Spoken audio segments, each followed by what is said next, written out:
This is Canon Fodder, episode 17. My guest this week is writer Nikolas. Nick, how are we doing tonight? TR, very good. Thanks for having me. It's a pleasure to be here. I remember we're in a writers group chat on X, formerly Twitter, and I'd mentioned how much I loved A Gentleman in Moscow, and you were the only person who'd read it. And I kept that in the back of my mind, and this is way before I knew I wanted to do a podcast. But as soon as the idea for Canon Fodder came to mind, I was like, oh, somebody in the group chat said that they loved this book, and I definitely wanted to talk to them about it. And luckily you chimed in, and this came together rather quickly. I think it was yesterday or 2 days ago. I said, hey, do you want to come on the pod? And you were like, oh, I haven't read the book in however long, and now you have 12 pages of notes. And I guess, yeah, I kind of want to just let you roll and add a little bit of color here and there, but otherwise it's your show. Oh, wow. Well, yeah, hopefully we can have a discussion, but yeah, the book, I'm surprised more people hadn't read it in the group chat. I consider it almost like a must read for our tribe, and I'll get into why, but it's so good. I encourage everybody to read it, and I'll try to give spoiler alerts as we go through here today. But we don't do spoilers. I mean, we do, but I have, and anybody who's sort of listened to this show for a while will know that spoiler culture here. We always announce it, whether it's myself or a guest. But if you're listening to this episode, you should expect spoilers. Understood. All right, so I'll just let it rip. So yeah, I actually got introduced to the book through an acquaintance at work. There was this girl she's kind of like a nerd, and I had self-published a book in the past, and I let her read it, and she was reading it. She's like, Nick, this is a book that you would like, A Gentleman in Moscow. And I didn't really trust her too much. It was kind of sitting on my shelf for a little bit, but like one chapter in, that the author, Amor Towles, I hope I'm pronouncing that correctly. I've always said Amor, but I'm not sure. I'm just going to call him Towles from here on out. But anyway, you knew. I've heard it's Amor Towles. That's how I've always said it. But so it's fine. I mean, he's got a strange name. I'm sure he's heard Amor Towles, or Amor Towles. Yes. Towles, you've heard that. I mean, you've got the signed book, so you would know better than me. No, I mean, I found it secondhand, and he signs it the same way it's put on the cover, so it's not like he. But yeah, no, I'm a big fan of his, and unfortunately, I didn't like his most recent book. Yeah, we don't need to get into that, but it's great writing.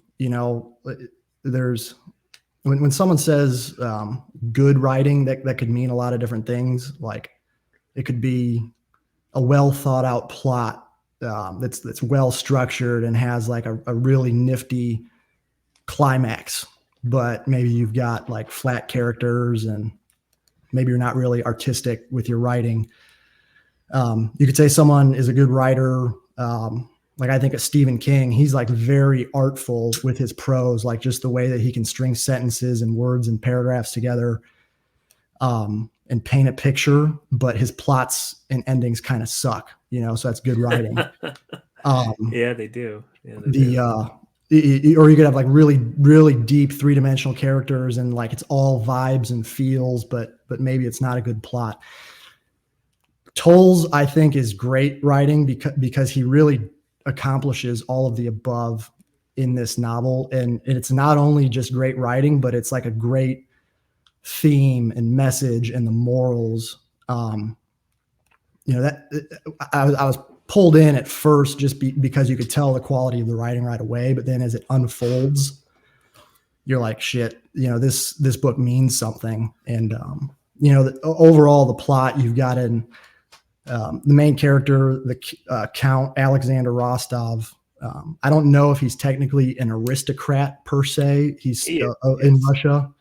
Certainly, well-bred from a noble family. And he's stuck the Bolsheviks put him on house arrest in the Moscow Metropole Hotel, and he has to witness the Bolsheviks basically wreck Russia and even the hotel in time, and basically just destroy everything that he holds dear. And the theme of the book, I've gotten the quote here. I highlighted this quote when I first read the book, and I never really forgot it. He says, "If a man does not master his circumstances, then he is bound to be mastered by them." End quote. And that just sums it up. Like, he's 98% of the book, you're stuck in a hotel and they're coming to take everything that you love. What are you going to do about it? And he just, his mentality throughout the book, as he's going through a leftist communist revolution and he's kind of stuck in house arrest, and it's basically just really salient for our own times, like he's being dispossessed. Everything he loves is being destroyed by militant leftists. And so I think anybody who's listening to this podcast is going to instantly be able to relate to this main character.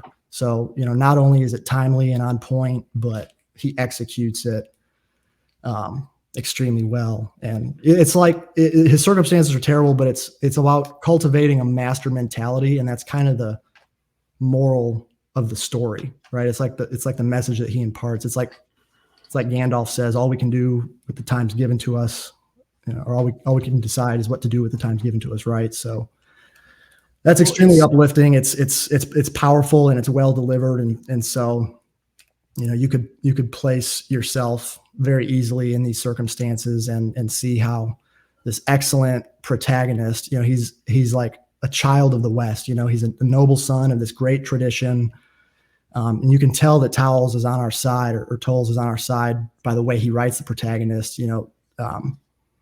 He frequently references how much he loves Greek like literature and Western civilization and all this. So it's just right up our alley, right down our lane. And again, it's very well delivered. So I encourage everybody to read it, put it at the top of your bookshelf, and just let it come to you.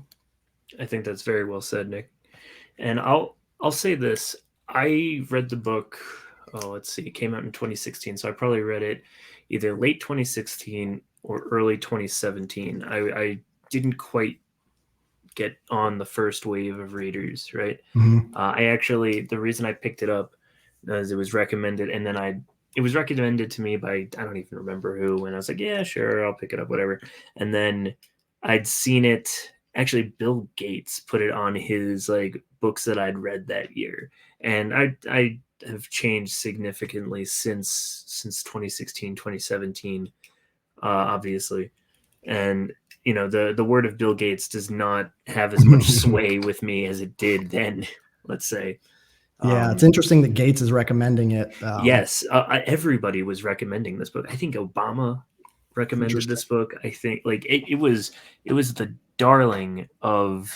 I mean, it's a New York Times bestseller. It's and don't let that. I was gonna say, have we been psyoped? All of these accolades that it get. I would say they're very well earned, which is shocking to look back at now. And the reason why I still go to these bestseller lists and these best of the year lists to try and find something, because quality will rise to the top even in a rigged game like ours, like the one that we find ourselves in. And even like just back in the heyday of 2016, right? This book, with all of its, I wouldn't even say they're reactionary themes. No. Although one could read into it that. I would say that they are. I would say that they're very masculine themes, though. This book is coded, but it's not coded in the same way that right wing bodybuilders are coded masculine. It's a nobility, it's nobility of the soul, right? So this man has everything taken from him, whether it's his lands, his titles, his wealth, but he still remains noble. And we see several characters that he interacts with who come from all types of circumstances, who are bettered for knowing him. Even the antagonists, except for, of course, the main antagonist, who is known as the Bishop, who is sort of the prototypical new Soviet man, at least on paper. But he's everything that a leftist is, right? He's conniving, he's spiteful, he's always looking to better his circumstances by tearing down someone else. Let's say he is ignoble, he is brutish, he's really Low. just very low, awful character, but great character to hate. Yes, you know what I mean? Like perfectly written character, perfectly written, really perfectly written very well antagonist. done. You mentioned ahead. it's sorry to the you just mentioned basically he's trying to remain true to who he is, basically, as all this is going around him. He wants to remain a gentleman. And so, the book is called A Gentleman in Moscow, and a gentleman is basically, in this context of Western civilization, an aristocrat, like a nobleman, a gentleman, a highborn. It's the peak, basically, of masculine expression. And I have a quote written down just in response to what you said. It is the business of times to change, Mr. Halecki, and it is the business of gentlemen to change with them. He just takes great pride in maintaining. He says it's a business of gentlemen to change with them, but you're still a gentleman. Like, I don't know, that's kind of a paradox, but that quote just stood out to me from what you said. He has a lot of those, right? He has a lot of those. They're quips, or they're like sort of esoteric in their meaning. He's kind of walking around like Yoda, helping people in their everyday lives, trying to survive communism, let's say. Now, I will also give Towles a lot of credit here, because he could have easily leaned into the terror of communism, right? Yes. He doesn't lean away from it either. I think it's very well done. I don't think he shies away from the evils of Stalinism, of communism, of the various crimes committed by that regime. But he doesn't turn it into torture porn. He makes it very realistic. Several characters are caught up by, let's say, the KGB or the NKVD or the Red Army, whoever, right? But it doesn't. He doesn't go overboard with it. I think he knows enough, and he trusts the reader enough to understand that he's being quite restrained. And I think that lends him credibility and authority as a writer. Absolutely. Yeah. Well said. I wanted to touch on another thing you said earlier, Obama's, and the New York Times are pumping this up or whatever. And you said something to the effect of it's almost a commentary on masculinity in a way. In my head, it's almost a love letter to Western civilization. Alexander Rostov, the Count, walking around the hotel, everything he says and does, he's listening to Chopin. He's teaching one of his proteges about how to be a princess. Everything. Nietzsche would have loved this book. He would have loved the Count. There's actually a quote here that I think ties into Nietzsche. I'm just going to jump into it because I'm thinking about it right now. I need to find it. Nietzsche talks about, in The Joyous Science, about leisure and idleness. I'm going to read just like a. Go ahead. It's not a quote from Joyous Science. I've kind of paraphrased the chapter, but Nietzsche writes how American haste in pursuit of gold has poisoned our culture. People rush around everywhere. We're ashamed of long contemplation. We're always doing two things at once. Everyone's afraid of missing out, and the cultivation of superior taste is thus throttled, and formality withers away. The eye and ear for form and rhythm is weakened. Encounters become clumsy and obvious. There's no energy left for ceremony. Again, this is still from Joyous Science, just me paraphrasing. And then in Gentlemen in Moscow, I'm going to read an actual quote from the book now and just tell me that Towles hasn't read Nietzsche after listening to this. When the Count was a young man, he prided himself on the fact that he was unmoved by the ticking of the clock. In the early years of the 20th century, there were those of his acquaintance who brought a new sense of urgency to their slightest endeavor. They timed the consumption of their breakfast, the walk to the office, and the hanging of their hat on its hook with as much precision as if they were preparing for a military campaign. They answered the phone on the first ring, scanned the headlines, limited their conversations to whatever was most germane, and generally spent their days in pursuit of the second hand. God bless them. For his part, the Count had opted for the life of the purposefully unrushed. Not only was he disinclined to race toward some appointed hour, disdaining even to wear a watch, he took the greatest satisfaction when assuring a friend that a worldly matter could wait in favor of a leisurely lunch or a stroll along the embankment. After all, did not wine improve with age? Was it not the passage of the years which gave a piece of furniture its delightful patina? Don't know that word.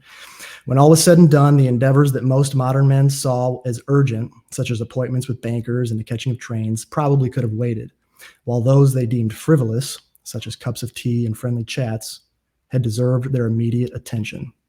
End quote. I mean, that's straight out of Nietzsche. That's ripped from The Joy of Science. You can't tell me it's not. And besides, even if it wasn't, the theme that Nietzsche tries to impart, Nietzsche's writing love letters to Western civilization as well. What made the West great? The roots in Greece, how aristocracies were born. I probably said that word wrong. And what it takes basically to be a great man, to reach higher and to appreciate the finer things well. So again, coming back to this New York Times, Obama, Bill Gates endorsement stuff. Yeah, it surprises me that they said that, because basically their whole life is dedicated to uprooting Western civilization. But in any event, great writing shines through, and it can't be ignored. And there's some truths in here that are just that can't really be debated. And I think that's why this book is going to be around for a very long time. Well, I very much hope so, and I think you're right. I will say, now I'm a Nietzsche novice, let's say, right? I've read a few things, but I know better men than I who really have absorbed his work. So unfortunately, I can't make such comparisons. But I will say, one of the things, and my friend the Prudentialist, he recently wrote about re-enchantment, because that's the one thing that this world has kind of sapped from us, which I think, which Towles does an excellent job of enchanting his world, right? The Count is enchanting. Just his person. He is both realistic and also like kind of a magician, He walks around this hotel a prisoner, but then also he is somehow, it's as if the walls of the hotel don't actually hold his personality. He's, you could even say he's a capital G great man in some respects. I would say that probably the reason that people love this book as much as they do, and even like your average person or your blood-sucking elite loves this book, because it does have that enchanting quality to it that if something is true and good and beautiful, even what is ugly, false, and sort of banal has to appreciate it, even if they grow to hate it later. There's always that spark of, wow, that's great, before the hatred sets in for those types, let's say. That's very insightful. You mentioned great man with a capital G. I got the exact same impression. In fact, my notes here under Alexander Rostov, the second bullet point just says a great man. Like that's the picture that Towles wants to paint. He spoke 4 languages and reads 6, he says. Someone comments that your palate remains unsurpassed. when he first gets up to his little apartment, he bounces on the bed to determine what note the springs whine in. G sharp, by the way. You know, he befriends people very easily. He sees much, he learns much, remembers much. He's personable. He basically, he conquers the space of the hotel and makes it basically his own, like in a very short time, whether it's befriending people or finding all the little hidden nooks and crannies, and even starting to form alliances, right, with the triumvirate of the Boyarsky restaurant. These are things that basically, Rostov, the Count, he's like an image of the ideal, I think, for the people in our tribe. And that's why I love this book so much. The character is just A+ in terms of like a role model, the character traits, how he overcomes the broader plot conflict. We spoke, or I guess exchanged messages kind of briefly about Western films recently. And I think they're great because of the ideals that they celebrate. And the heroes are basically like, they're also images of the ideal of what it means to be a great Western man. They're smart, they're cunning, they befriend people, they immediately conquer whatever space they find themselves in. And, this book and this character are just in the same vein. You can't really read the book and not be inspired by the main character. And when I say inspired, it's like it really inspires me to try to think, why can't I be more like him? Like, I want my sons to be like him. And I want to, I'm going to, instead of putting Bluey on the TV, let's just put Beethoven on, YouTube Music and let them listen while they play with toys, because, maybe that'll help them become a great man too someday. So a European gentleman, someone that we all can aspire to, and it's just immediately clear too. And I think that's probably what pulled me in. So I read this book for the first time. Like I said, I read this book in late 2016, early 2017, right? And I'd read it at least once a year since then, right? So I've read it at least like 5 or 6 times at this point. But I never put it together that this book, because it came out obviously before the pandemic, but this book is almost like a blueprint for how one could survive the pandemic, right? How we were all sort of put under house arrest for that year or two, depending. I mean, some people are fortunate enough to have not had to deal with that, depending on what state they lived in. But there was this, there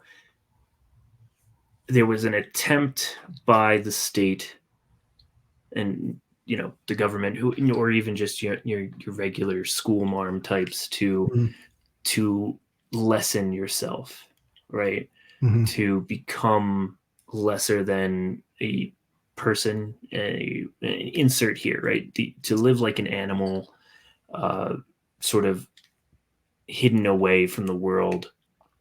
And there are those who came out of the pandemic better, whether it's, materially, whether it's they worked out a lot, whether it's they read a lot, I personally, I worked on my first book through the pandemic.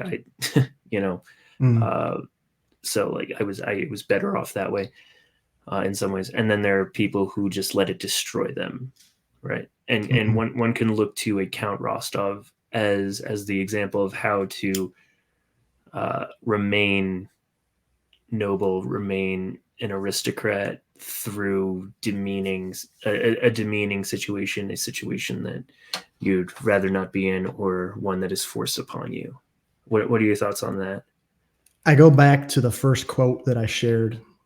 If a man does not master his circumstances, then he is bound to be mastered by them. And if that doesn't distill the moral of the story better than any line in the book, then I don't know.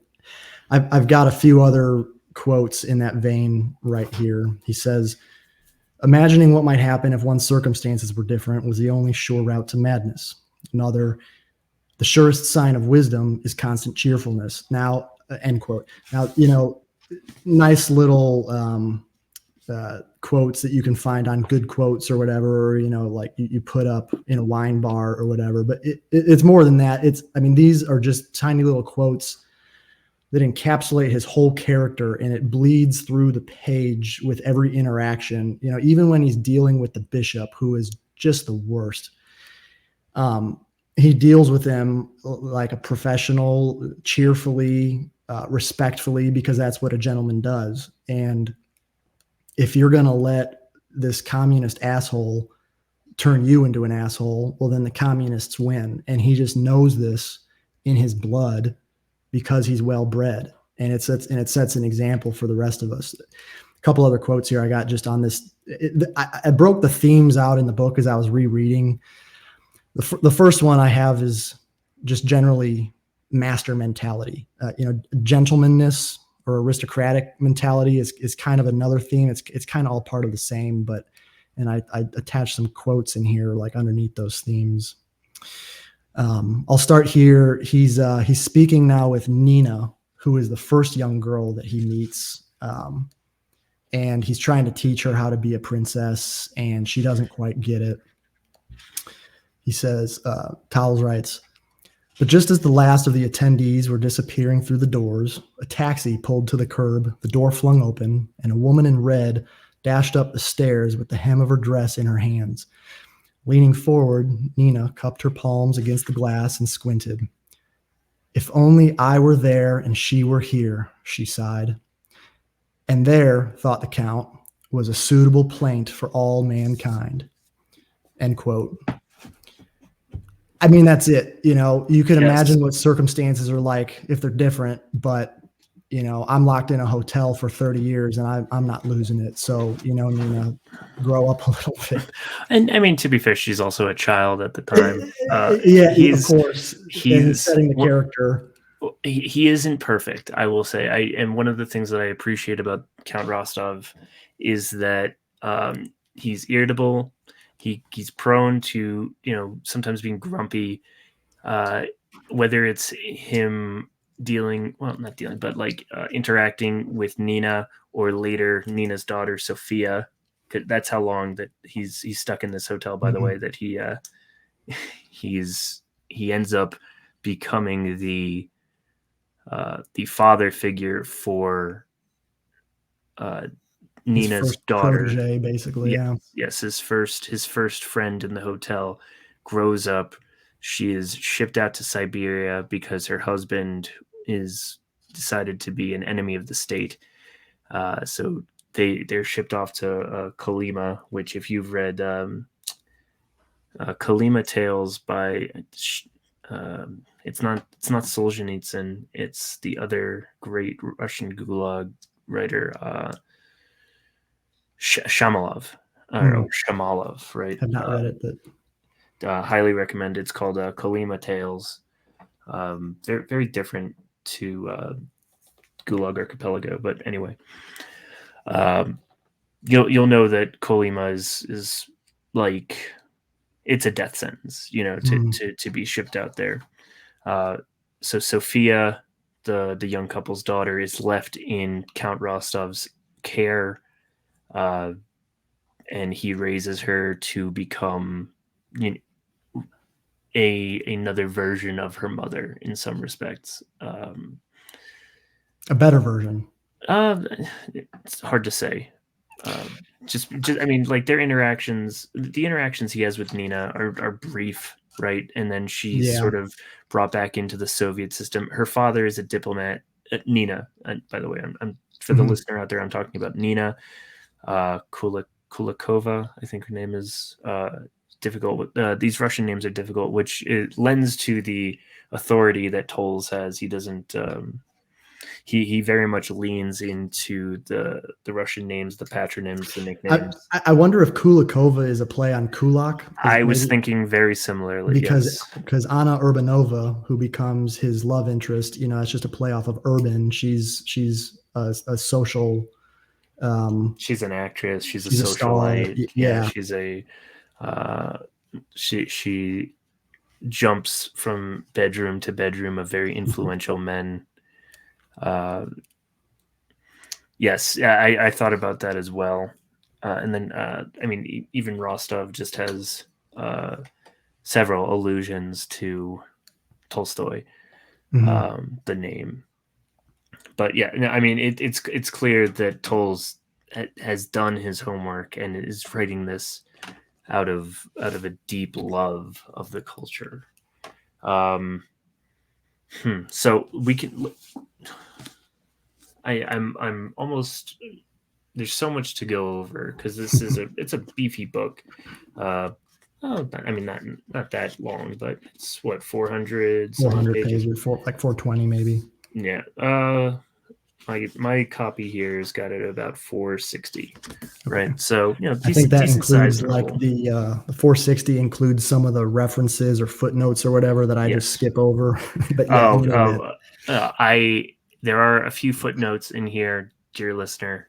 Do not be like Nick. Do not skip over them. They are delightful. They add so much. Not only do you learn about Tolles as a writer, you learn about the society at the time. There's a nice little aside, maybe midway through the book, about Joseph Stalin that he goes into. Really well done book. I definitely recommend reading the footnotes. Um, and the other various marginalia, let's say that is included in the book. Um, yeah, I I want to talk about the bishop. We alluded to Yes. him earlier. He is, first of all, he's great. I hate him. He's awful, right? But he's sort of this prototypical communist leech, right? Yes. He starts off as a waiter in the hotel's restaurant, right? The small, like the lower restaurant, the plaza sort of. Yes, yes. This is where the Count lunches, right? Because Yes. early on, the Count is still able to. He tries to live his early in his stay at the hotel. Let's say, um, for various reasons, he decides that he's just going to continue to live like a count in this hotel. He's going Mm. to spend money. He's not planning for the future. In fact, he's very much intent on ending his own life by the end of the first book, right? Because this book is broken up into three different books, right? Um, so he's intent on suicide, right? Mm. For reasons we can get into. One of the things that I dearly appreciate about this book is that it's all believable, right? It's all tied up neatly in a bow. It's clear that a lot of planning and a lot of plotting went into this book. It's just very well made. Um, the reasons that the Count has for wanting to end his life, as well as the reasons that he does not, it all plays out beautifully. Yes.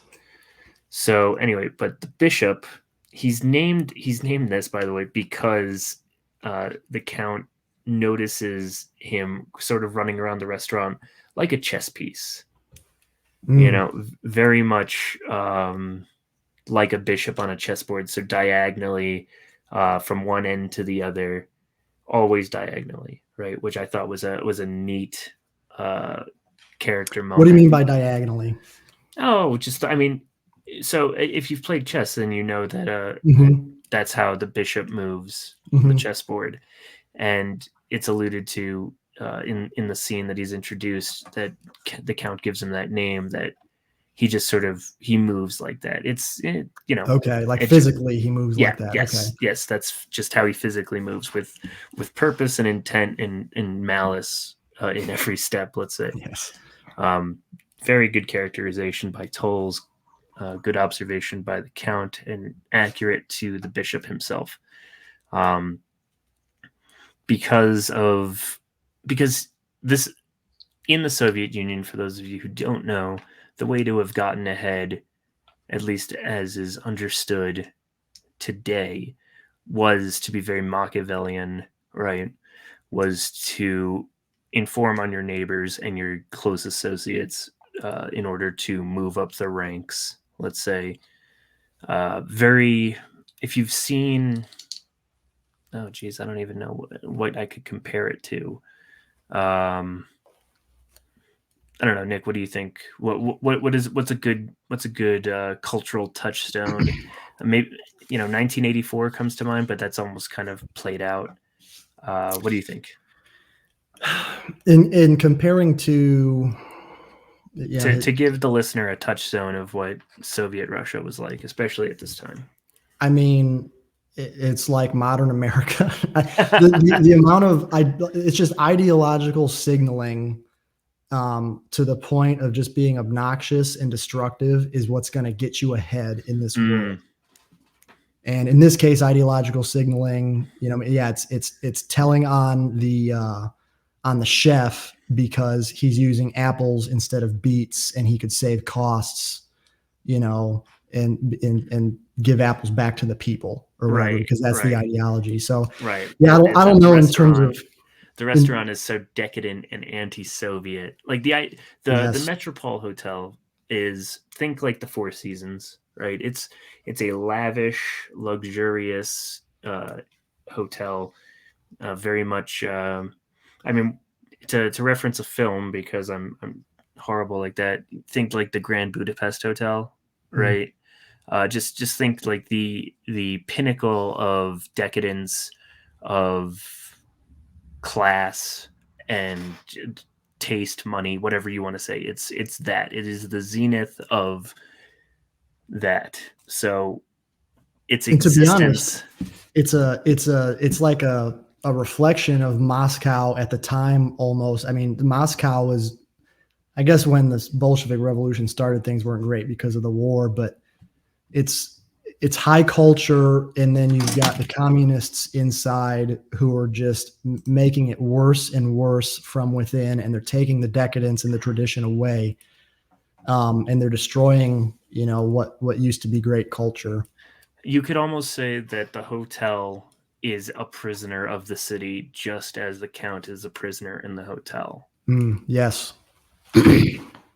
So the bishop, through his conniving, through his various complaints to insert official here, he eventually becomes the maitre d' to the hotel, and then the manager of the hotel, constantly just scheming against anybody in the hotel. He keeps files on Rostov and all of his friends. He's trying to be, sort of a KGB agent just working in a hotel. Uh, but it's clear he's not very bright or very cultured, and actually looks down on those things. Chateauneuf du Pape. For those of you who don't know, that is a French red wine. The bottle's marked off by a pair of crossed keys and an sort of insignia stamped into the bottle. It plays a huge role in the story. It's a very heavy red wine, by the way. I had it for the first time maybe a few years back. If you're into wine at all, you know what this wine is. It's I enjoyed it, but it can get up there in price. I think the cheapest I ever found a bottle was for $25, Mm. which that adds up after a minute. That's good But wine.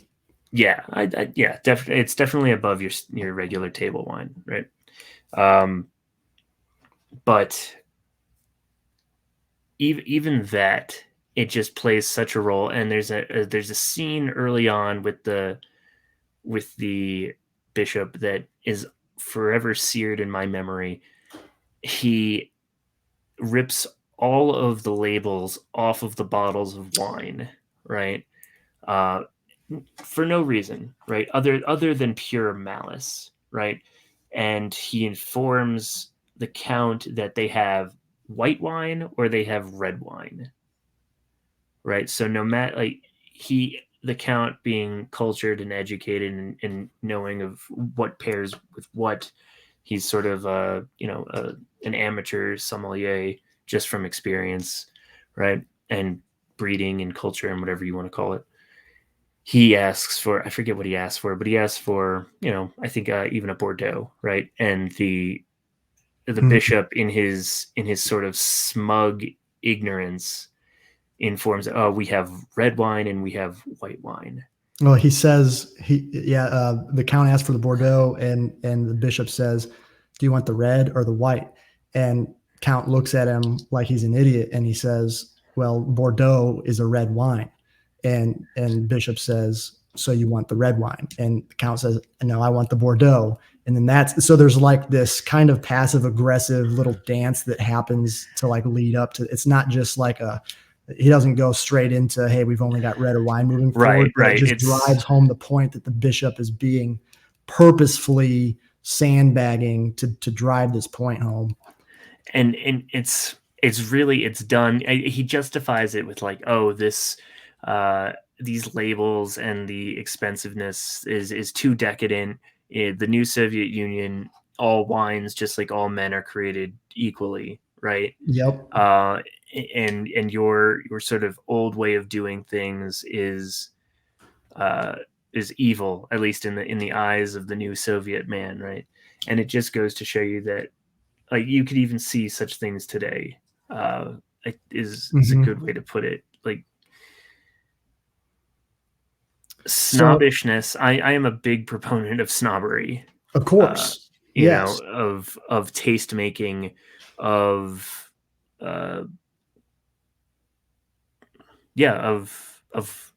understanding the value of quality, right? And every man, I think, has that thing that he's autistic about, right?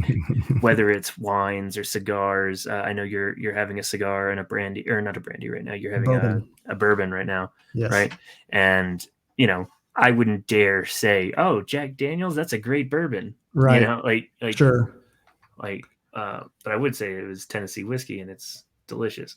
It is good. I do like Jack. It's good stuff. You know,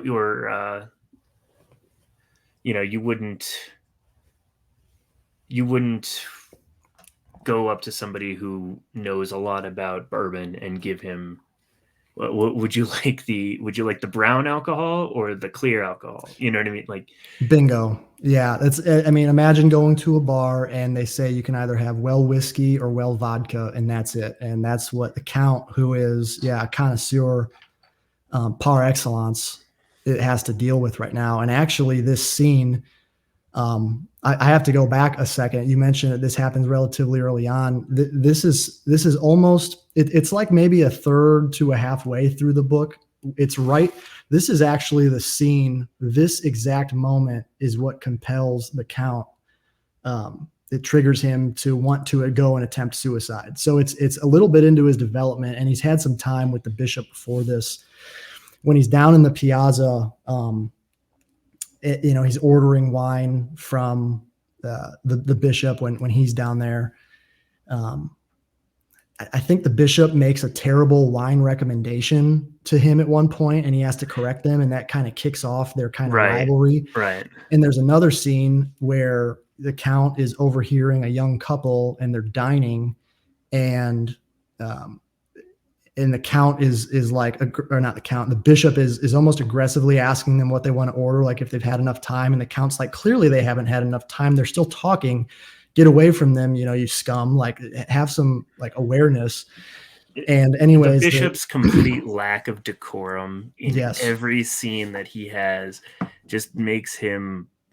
And the worst part is, like, it's symbolic of the society that they're living in, right? So like that sort of boorish behavior is what gets ahead. And by the end of the novel, the bishop is the manager of a hotel. The Count is the maitre d' of the hotel, or he's a server at the hotel. The head waiter, yes. Yes, he's a waiter. Maybe he makes decent tips some nights, but I mean, tipping culture also, like, during the time is not. I don't know. Do they still have money like in the Boyarsky at that point? I kind of just skimmed over that in my reread, but yeah. I mean, the Russian monetary system at the time, more or less the same. Like, still have rubles and kopecks. I really wanted to talk about this wine scene though, and I'm glad that you got it started, because this is a really great passage, and it's kind of long, and I wanted to read it. But go ahead, please. I adore this book, and the more that we can read from it, the more other people will adore it as well. Yeah, and just to finish this last exchange within the Piazza, because I think it's funny and I want people to hear it. The man of this couple, he says, "Okay, I guess I'll have the stew or whatever," and the Count's like, "Ah, great choice, like you got lucky there." And the bishop asks what kind of wine he wants, and the Count is like biting his fingers, and he's hoping don't make a dumb choice. And the man, the guy that's sitting there, asks for a recommendation, and the bishop makes an absolutely terrible recommendation. The Count is like, "Mon Dieu," and he stands up and he goes and he's like, Sir, I'm sorry, I couldn't help it over here, but for this stew, I really recommend you do this. And so anyway, and this is all just to say, like, this conflict or this rivalry between the Count and the bishop over something as simple as wine had been building up for quite a while, until they get to this scene where the bishop finally says, "We're only going to do red or white." And so this doesn't happen early. It's like there's really good buildup to this point, and it really causes the Count to snap. And so I'll start reading this, and you can the other theme of the book, after we talked about kind of master mentality and gentlemanliness as a representation of European aristocracy, another theme is just that of leftist revolution and what it's like to live during those times. And so I'm going to read this, and just think, when we talk about a wine bottle and what's inside and how Towles is writing this, you can I'll let you draw your own conclusion. So, quote, "Picking up one wine bottle at random, the Count reflected how perfectly the curve of the glass fit in the palm of the hand, how perfectly its volume weighed upon the arm." Excuse me. But inside this dark green glass was what exactly? A Chardonnay to complement a Camembert, a Sauvignon Blanc to go with some Chevrolet. I'm very uncultured, end quote, for a second. I don't know some of these words. I'm definitely embarrassing myself. So here we go. You're doing great. Keep going. Requote. "Whatever wine was within, it was decidedly not identical to its neighbors. On the contrary, the contents of the bottle in his hand was the product of a history as unique and complex of that as of a nation or a man. In its color, aroma, and taste, it would certainly express the idiosyncratic geology and prevailing climate of its home terrain, but in addition, it would express all the natural phenomena of its vintage. In a sip, it would evoke the timing of that winter's thaw, the extent of that summer's rain, the prevailing winds, and the frequency of the clouds. Yes, a bottle of wine was the ultimate distillation of time and place, a poetic expression of individuality itself. Yet here it was, cast back into the sea of anonymity, that realm of averages and unknowns. And suddenly the Count had his own moment of lucidity. Just as Mishka had come to understand the present as a natural byproduct of the past, he could see with perfect clarity how it would shape the future. The Count now understood his place in the passage of time. As we age, we are bound to find comfort from the notion that it takes generations for a way of life to fade. We're familiar with the songs of our grandparents. After all, even though we never dance to them ourselves, at festive holidays, the recipes we pull from the drawer are routinely decades old, and in some cases even written in the hand of a relative long since dead. And the objects in our homes, the Oriental coffee tables and well-worn desks that have been handed down from one generation to the next, despite being out of fashion, not only do they add beauty to our daily lives, they lend material credibility to our presumption that the passing of an era will be glacial. But under certain circumstances, the Count finally acknowledged, this process can occur in the comparative blink of an eye. Popular upheaval, political turmoil, industrial progress, any combination of these can cause the evolution of a society to leapfrog generations, sweeping aside aspects of the past that might otherwise have lingered for decades. And this must be especially so when those with newfound power are men who distrust any form of hesitation or nuance and who prize self-assurance above all. For years now, with a bit of a smile, the Count had remarked that this or that was behind him, like his days of poetry or travel or romance. But in so doing, he had never really believed it. In his heart of hearts, he had imagined that even if unattended to, these aspects of his life were lingering somewhere in the periphery, waiting to be recalled. But looking at the bottle in his hand, the Count was struck by the realization that, in fact, it was all behind him, because the Bolsheviks, who were so intent on recasting the future from the mold of their own making, would not rest until every last vestige of his Russia had been uprooted, shattered, or erased. Returning that bottle to its slot, the Count went to join Andrew at the foot of the stairs, but as he passed among the shelves, it occurred to him that it was almost all behind him, for he had one last duty to attend to. Just a moment, Andrew, he said. Starting at the end of the cellar, the Count, weaving back and forth through the rows, systematically scanned the racks from top to bottom until Andrew must have thought he had lost his reason. But in the sixth row, he came to a stop. Reaching down to a shelf at the height of his knee, the Count carefully took a bottle from among the thousands. Holding it up with a wistful smile, he ran his thumb over the insignia of the two crossed keys that was embossed on the glass. On the 22nd of June, 1926, the 10th anniversary of his sister Helena's death, Count Alexander Ilyich Rostov would drink to his sister's memory, then he would shed his mortal coil once and for all. End quote. It's so over, TR. But we are back. It's really, I love that scene so much. And excuse me. The image of him walking through the racks of wine that this hotel has, right? All the labels of the various vintages and types on the floor underneath his feet, right? Because they'd all been pulled off, right? So that you've only got red and white, right? Because that's what they are. Materially, right? A bottle of wine is a fermented grape, right? The type almost doesn't matter. At the end, it is a fermented bottle of white wine or a fermented bottle of red wine, right? But there is, yes, there's so much more to it than just as there's so much more to a man than his name and what he looks like, let's say.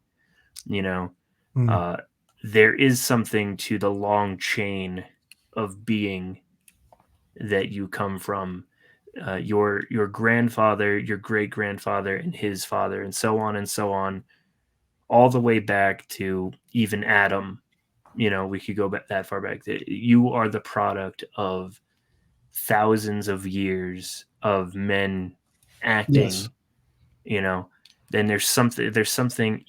I'm a Christian, right? And I find meaning in my faith, but even outside that, right, there is something special and there's something significant to the fact that every single person in your family lived a life, had children, and that created you. Don't get me started on Imago Dei discourse. We will take another hour. Obviously, all made in the image of God, but of course, at the same time, that doesn't mean that we are all equal. And leftist politics, then as now, clearly does not understand these things. And the Count is now basically having a breakdown as he realizes the fact that he can't get out from under their thumb. And as you said, they're uprooting his Russia. And what is his Russia? Well, judging by his character, his Russia is the sum of Western civilization, European history. He's got all of the classics in the back of his head. He's listened to all the great composers. He's seen all the great art. He's been a sportsman. He's the image of the ideal. He tries to get through Montaigne, which I've tried to do as well, and it is difficult. He's a bore. What do you mean he tries to get through Montaigne? Michel Montaigne's essays. It's that rather large tome that he carries around because it was his father's. Oh, yes. I remember now. Yeah. Just a little bit more on the bishop and this rivalry. I don't know if it starts with this, but sort of in the beginning, before the Count has this episode with the wine, the bishop, no, actually it's not the bishop that calls him in. I think it's the manager. And And basically he sits the Count down and he says, "Hey, we've got a problem. Everyone's calling you the Count, or or your your excellency. excellency, That's right. Yes. or your eminence, your holy, The honorifics, I think. He writes, "Once upon a time, the use of such terms was a reliable indication that one was in a civilized country." That wasn't a quote from any character. That was just, in the book, kind of a comment. It reminds me now, they're getting rid of master bedrooms and they're calling them like owner's suites, or not even that, because, this language is offensive. And that's the first time that the Count really, I think, like gets slapped in the face with what he's up against. So, just another comment on this theme of, the leftist revolution that he's living through and how he gets through it. You probably remember there's this side character, Ivanovich. I forget his first name. He's basically a high-ranking party member, and he comes into the Boyarsky and he makes the Count sit with him once a month. Yes, he wants the Count to educate him on on foreign languages, on foreign cultures, because he recognizes that the Count is a man of erudition, right? And I think they even watch American Western films. Well, that's just what I was going to say. He wants to learn about the West. Yeah, and he's both protagonist, or not protagonist. He's both friend and foe, because he is a representative of the Soviet state, but they have such a good rapport. I really like that character. Yeah. Yes. And it's funny because when they talk about the Western films, which, by the way, as I was doing my reread, I was skimming through it to like try to catch the plot and then any good quotes. And like this one, I'm glad that I caught it, because, obviously we were just talking about Westerns and how I love Western movies because they're images of the ideal. But Ivanovich basically says this is the image of the antagonist. He says they're the most devious propaganda of all time. Evil's represented by collectives who rustle the mob. Virtue is a lone individual who risks his life to defend honor or someone's private property. And he says, Hollywood is the single most dangerous force in the history of class struggle. He talks about, he says, "We in America will lead the rest of the century because we're the only nations who have learned to brush the past aside. But where they have done so in the service of their beloved individualism, we are attempting to do so in the service of the common good." So I think it's funny because actually after they talk about the Westerns, the Count sort of disagrees with Ivanovich, I think kind of subtly. And I think Ivanovich gets mad where the Count, he sort of counter signals the party in a way, but Ivanovich lets it slide, even though he shows frustration. And then the very same chapter, the Count goes downstairs, and that's when he meets the American at the bar, Van der Waal, who eventually he's a spook. He's a CIA. Spoiler alert. Yeah, well, he is, but again, spoiler alert. This is Van der Waal's the one that eventually gets the Count out. So there's this moment where the Count has to pick, Western images or communist images, and he counter signals the party, and then he goes and meets the American who goes on to get him out. And it's interesting too, because the Count, while he hates the Bolsheviks, right? He loves Russia. Yes, he loves Russia, and he's reluctant to betray even this monster wearing Russia's skin at first, right? It's only towards the end of the novel when he realizes that he has really no other options, that he betrays the Communist Party, just by revealing that Khrushchev is sort of the man in charge. Because the way that the book sort of ends, Stalin dies, and the Americans have no idea who is in charge after that. Actually, a good film, The Death of Stalin, highly recommend it. Probably actually came out around the same time, so I don't know what was in the water those days in our culture. But just the where this is sort of a where this is, a straightforward novel, right? The death of Stalin is sort of a tragic comic. Oh, you know what? That was 2016 was when Trump got elected, and the Russia scare, was like a thing. I wonder. I wonder if wonder. that's got anything to do with it. That's now that I'm thinking about that, I mean, this book was written before then, and it doesn't. It paints Russia in a very good light, which very very rare, especially these days. So if you for all you listeners out there, if you want to counter signal the regime, just go read the Russian classics or A Gentleman in Moscow by Amor Towles. Nick, we're at about an hour, and I'm not sure that we've gotten through all your notes. No, that's okay. I collected a bunch, and depending on which way it went, and we hit on the most important ones. So, I mean, anything else I could tell you would pretty much just be to supplement what I've already said. And so it's probably best that I don't get through the rest of them, so that now whoever's listening can pick up the book and unfold it for themselves. Yes, I'm definitely. I mean, just holding it in my hand, I'm reminded. It's a great one of how much I love it. And it's a great one. It's rare that that you get a great literature, in your own modern time. And like I said, I think that this one deserves to be near the top of the bookshelf. See, I wouldn't put it at great literature.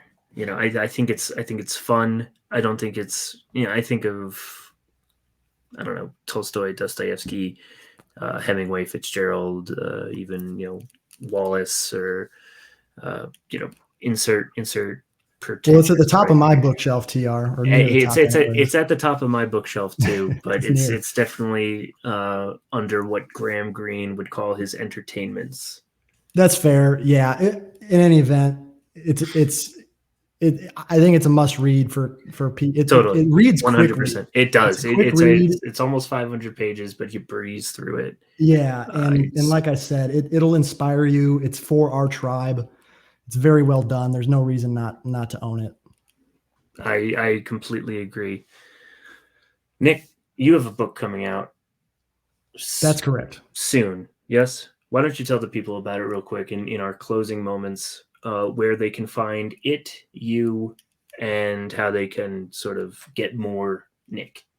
Yeah. Thank you. The book is a, I guess I'd consider it a fantasy epic. Although the genre of fantasy, it's not exactly clear to me how it's defined. There's kings and knights, and I consider it an epic because there's multiple point of view characters, and it concerns the fate of nations and a continent. I read the beginning that you sent me. You sent me good size read of it.